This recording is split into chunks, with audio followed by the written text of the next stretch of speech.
مين بقى الشخصيه دي ومين صاحبتي؟ صاحبتي دي كانت معايا كان في مجموعه ثانويه عامه، اتعرفت عليها وبقينا من اللحظه دي صحاب، اكلين شاربين خارجين رايحين جايين عندي في رمضان. في يوم من الايام الموقف ده كان ممسوح تماما من دماغي، هي اللي قعدت تفكرني بيه كتير جدا. في يوم كان صادف عيد ميلادها وكنا في الجامعه، رحت جبت كيكه صغنونه كده من الكافيتيريا، وكان حد من صحابنا واقف، اخدت منه كبريت وكانها شمعه وعملت عيد ميلادها مع اصحابي كده. هي اللي فكرتني والله بالموقف ده، انا كنت ممسوح تماما. ففي يوم من الايام، هي كانت كليه وانا كليه تانية، في يوم من الايام كلمتها، كنت منهاره ونفسيتي زي الطين. كلمتها قلت لها ينفع اجي؟ قالت لي انا عندي امتحاني بعد بكره بس انا براجع، تعالي. قلت لها مش هينفع خلاص. قالت لي لا تعالي تعالي. قلت لها اوكي. رحت وقعدت حوالي ساعه ساعه ونص، مش اكتر من كده. يعني مش اللي هو من 7 الصبح ل 10 بالليل، هو يا دوبك ساعة ساعة ونص قعدت. وبعد كده طلعت لها هسيبك بقى. وانا خارجة لقيت باباها واقف في الصالة، وانا خارجة من باب من اوضتها لقيت باباها واقف في الصالة مبرق لي وبيزعق لي بصوته عالي جدا، وبيقول لي انت جاية وعايزة تعطليها ومش عايزاها تنجح وبتضيع لها في وقتها. قلت له يا انكل انا كلمتها قبل ما اجي وقلت لها ينفع ولا ما ينفعش، وقالت لي تعالي وينفع، لو كانت قالت عكس كده ما كنتش هاجي. هو ما سمعنيش وفضل مكمل كلامه في نفس اللاين. انا منتهى الادب والاحترام خليته يكمل كلامه لغايه الاخر، خدت بعضي ومشيت. وانا بقفل باب الشقه بتاعتهم مقرره ان الشخصيه دي انا هقطعها للابد، مش هتعامل معاها تاني لان صوته كان مسموع. فاتت سنين وجي يوم فرحي، الناس قالوا لي من الاصول انك تعزميها، عزمتها وجت مشكوره هي ووالدتها، بس مفيش تواصل مفيش تعامل، مفيش تواصل ومفيش تعامل. بعديها سنين، شويه سنين، ظهر الفيسبوك، فلقيت في يوم من الايام هي بعت لي فريند ريكويست، عملت اكسبت، وبقى التواصل الطبيعي اللي على الفيسبوك اللي هو تعازي وتهاني بس مش اكتر، ده التعامل الطبيعي المعروف عن الفيسبوك. وعدت سنين طويله، من سنه ونص بقى او اقل شهر حاجه، المهم لقيت مكالمه تليفون بتكلمني وبتقول لي ادعي لي انا عيانه جدا. فانا قلبي وقع في رجلي حرفيا. قلت لها في ايه؟ عيانه ايه؟ قالت لي عندي كانسر. من اللحظه دي انا ركنت كل حاجه على جنب حرفيا، واللحظه دي قررت ان انا مش هعمل اي حاجه غير ان انا اكون جنبها، و مفيش لحظه اكون فيها ابسنت، ما اغيبش عنها. واي نعم كل الجلسات ما كانش ينفع، هي قالت لي ان ممنوع. فده اللي مهم. يوم العمليه بتاعتها كانت كان صدفه ان انا كنت مسافره وراجعه من السفر، هي داخله العمليات وانا راجعه على الطريق بكلمها، طنط قالت لي دي دخلت العمليات. فانا اول ما وصلت فتحت باب الشقه، رميت اللجج كلها الشنط ورحت لها على خدت اوبر ورحت على المستشفى، لقيتها لسه طالعه من العمليات، والدكتور طمنا وقال الدنيا تمام الحمد لله. من اللحظه دي لحد بقى السنه وشويه الحمد لله على قد ما اقدر كنت ببقى يعني كنت مقرره في الوقت ده.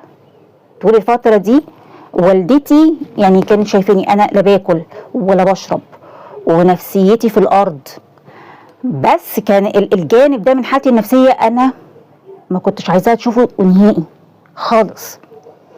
ما كنت مصدره لها دايما طول الوقت اللي هو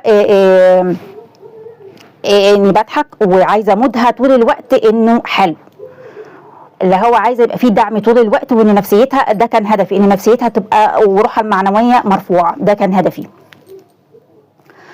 بعدين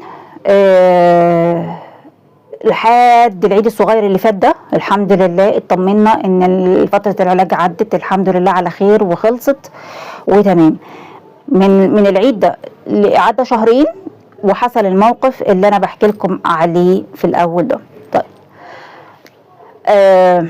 بعمل الفيديو ليه؟ هو الفيديو طول معلش انا اسفه.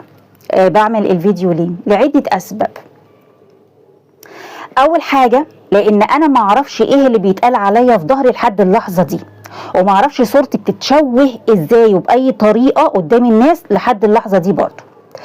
تاني حاجه في نوعيه كده من الناس لازم تيجي جنب ودنهم كده وتعمل كده بصوت عالي عشان ينتبهوا كده ويفوقوا. تالت حاجه انا لو في موقفها اللي هو الموقف الهايف اللي بالنسبه لي ده لا يذكر، بس انا لو في الموقف ده وصاحبتي عرفت انها مش هتحضر الكورس، هكلمها اقول لها في ايه وايه اللي حصل، وفي حد ضايقك، في مشكله اقدر اساعد. انا شخصيا عندي من النضج الحمد لله ان اعمل التصرف ده، مش اي تصرف تاني. دي تالت حاجه. رابع حاجه، انا مش هقول ده انا مصدومه، ده انا زعلانه لا خالص، انا مش مصدومه نهائي، بالعكس، ده انا اوريدي كنت مهيئه نفسي ان اي حاجه شبه كده ممكن تحصل في اي لحظه، بس كانت مساله وقت مش اكتر، فانا مش مصدومه. حته بقى زعلانه ومتاثره لا خالص، بالعكس انا فرحانه وسعيده ومبسوطه جدا، لان انا بطبيعتي بحب الصوره قدامي تكون واضحه، ما بحبش ان هي وكانها واضحه، او ان هي يعني ان انا اكون موهومه انها واضحه وهي في الواقع والحقيقي غير كده، ما بحبش كده، بحب الوضوح. دي رابع حاجه. خامس حاجه، انا مش هتصل واقول ايه ده بتعملوا معايا كده ليه وايه التفاصيل خالص، مش مهتمه. انا مكالمتي غاليه جدا، مش لاي حد. عتابي عزيز جدا برضو، مش لكل من هب ودب. دي خامس حاجه. سادس حاجه، انا مش من هواة ان انا اعمل جروبس على الواتساب اصلا. انا الحمد لله دماغي اروق من كده بكتير، وكل اللي حواليا عارفين ده، فاعتقد اتفهم انا عملت الجروبس دي ليه. سابع حاجه، الحمد لله معروف عني اني صادقه، ما بكدبش وما بحبش التحوير. تامن حاجه، الحمد لله برضو بصون العيش والملح والعشره والسنين وبراعي الاصول جدا، الحمد لله. تاسع حاجه، الناس اللي اتعاملت معايا بيقولوا عليا جدعه، فضل ونعمه من ربي. صحابي، سواء صحاب من فتره قريبه او من فتره بعيده، او احنا صحاب لمده قصيره او مده طويله، ايا كان صحابي اللي تعاملوا معايا بيقولوا عليا صاحبه جدعه، الحمد لله. واتقال بنت اصول ويا بنت الاصول، الحمد لله برضو سمعتها كتير. فده في حد ذاته يكفيني ان اكون راضيه عن نفسي، واني ما ندمش على اي حاجه حلوه عملتها مع اي حد ايا كان. وبس كده. الناس اللي تابعوا الفيديو لغايه الاخر، انا اسفه على الاطاله، كنت مضطره احكي تفاصيل، اسفه جدا وسوري على الازعاج، بس يا رب يجمعكم دايما مع الناس اللي بتحبوهم ويحبوكم ويتمنى لكم الخير، ويكون قلبهم صافي ليكم. او بس كده، سلام. في حاجه 10، الناس دي اللي هي واخوها، الناس لما كانوا سالوني مره دول صحابك، قلت لهم اكتر من صحابي، دول زي اخواتي. دلوقتي بقول دول مجرد معرفه وقديمه، وبس كده. سلام ليكم انتم، مش للمعرفه القديمه. سلام.